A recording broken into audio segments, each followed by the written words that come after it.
কুড়িগ্রামের পর গাইবান্ধার পানিবন্দী অসহায় মানুষের পাশে দাঁড়ালো র্যাপিড অ্যাকশন ব্যাটালিয়ন র্যাব ১৩ রংপুরের আয়োজনে এতে উপস্থিত থেকে র্যাবের মহাপরিচালক ব্যারিস্টার হারুনুর রশিদ জানান, আইন শৃঙ্খলার পাশাপাশি র্যাব মানবতার সেবায় সবসময় মানুষের পাশে রয়েছে, আগামীতেও থাকবে।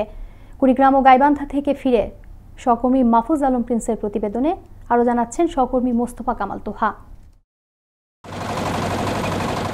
চারিদিকে থই থই পানি, শুধুই পানি।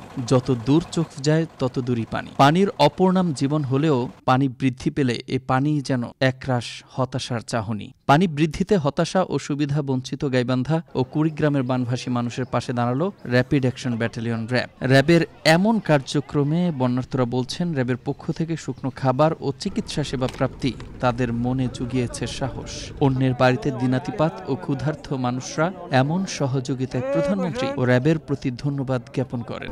জায়গা নাই, বুড়া মাইসে বাড়িতে থাই, সেই জন্য ল্যাপেরা আল্লাহ কিমা পাইছে, সেই জন্য আমরা হে নাইছি। আমার স্বামী নাই, স্বামী মারা গেছে, চলাইয়ে নেই। প্রধানমন্ত্রীকে ধন্যবাদ, সাথে র্যাবকে ধন্যবাদ। আমার জিনিস দিছে, গরিবের ঘরে উপকার করছে, ওটা আমার সালাম ও ধন্যবাদ। র্যাব বাহিনীকে ধন্যবাদ, আমার প্রধানমন্ত্রীকেও ধন্যবাদ। এই আয়োজন সাধারণ মানুষের আন্তরিকতার বন্ধনকে আরও শক্তিশালী করার জন্য কাজ করছে র্যাব। কুড়িগ্রামে খাদ্য সামগ্রী বিতরণকালে এমনটাই জানিয়েছেন বাহিনীটির মহাপরিচালক।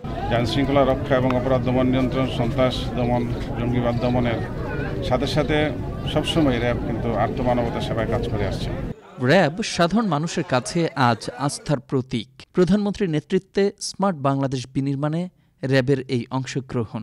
আজকে মানুষ র্যাবকে আস্থার প্রতীক হিসাবে দেখে। জাতির পিতা বঙ্গবন্ধু শেখ মুজিবুর রহমানের যে সুযোগ্য কন্যা মাননীয় প্রধানমন্ত্রী শেখ হাসিনা, তার বলিষ্ঠ এবং দূরদর্শী নেতৃত্বে এই দেশ এগিয়ে যাচ্ছে এবং আমরা স্বল্পোন্নত দেশ থেকে এখন উন্নয়নশীল দেশে পরিণত হয়েছি।